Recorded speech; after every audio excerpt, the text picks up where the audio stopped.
Hello everyone, nandito tayo sa Ali Mall at pupunta tayo sa Timber Toys. At titingnan natin kung ano yung mga collectibles or mga items na kanilang binibenta. Sama sa biyahe ko.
Hello everyone, nandito tayo sa Ali Mall at nasa Timber Toys tayo. Ayan.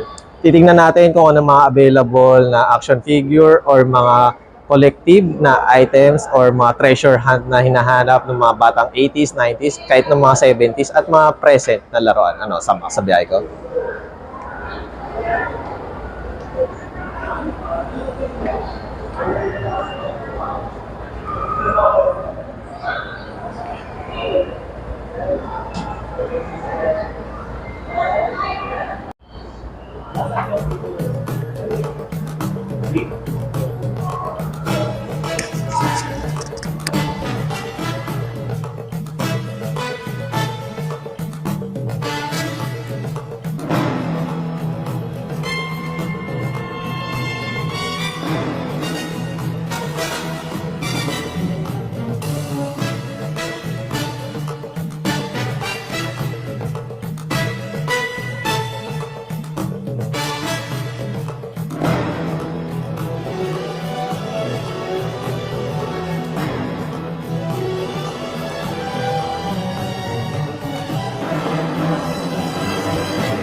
Hello everyone, nandito tayo sa Timber at kasama natin ang owner, ayun, si Sir Grand.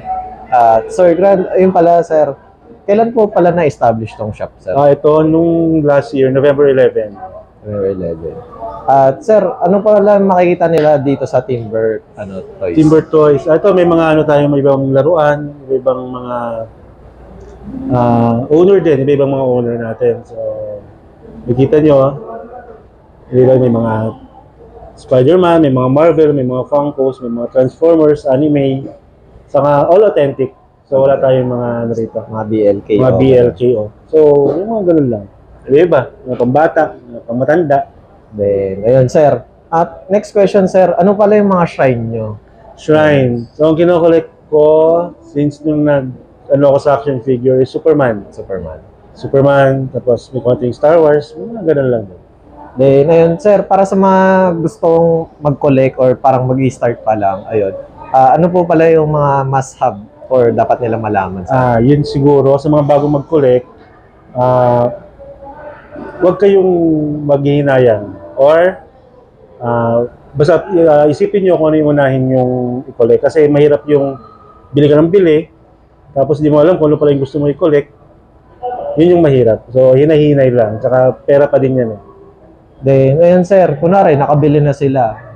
Next naman is yung parang maintenance or paano nila aalagaan pala yung figure. Ayun. Depende kasi sa figure yan eh. Ang ano doon, as much as possible, kasi pag depende pa rin sa age yan eh, kung sino magamit. So, yan na lang nila na huwag sira yung mga ganyan na alagaan na lang din hanggang sa, kasi magiging investment din nila yan eh, habang tumatagal. Then, ayun, sir, kasi yung iba na, ayun, bakit daw kapag naka-box sealed, ayun, mas mahal din kapag open or loose, mga ganun, sir. Ayun. Yun, depende rin sa collector yan, kasi gusto lang nila naka-display, maging yung condition ng nabili nilang toy is yun na preserve nila. Pero kasi may ako sa ano ko sa bahay kasi wala ako talagang glass cup, wala akong lahat ng gusto kong toy, binubuksan ko. Kasi ni-enjoy ko nga eh. Mas maganda yung may enjoy mo yung laruan kaysa dun sa mga naka-box na. Yung sa akin yun Okay. Then, ayun, sir, ano pala yung ina-accept yung mode of payment, sir? Mode of payment dito is GCash. Mayroon bank transfer. Ayun lang. Ayun. Then, yung store hours nyo po, sir? Store hours is ngayon is 11 to 8 p.m. Pero next week, babalik tayo ng 10 to 8. Then, ayun, sir, please invite naman, sir. Greg. Ayan, please visit Timber Toys, Ali Mall, second floor. Taas lang ng Jollibee. Ayan. Salamat. Thank you once again. Punta kayo sa Timber Toys. Happy hunting, guys.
Dalawa lang. May isang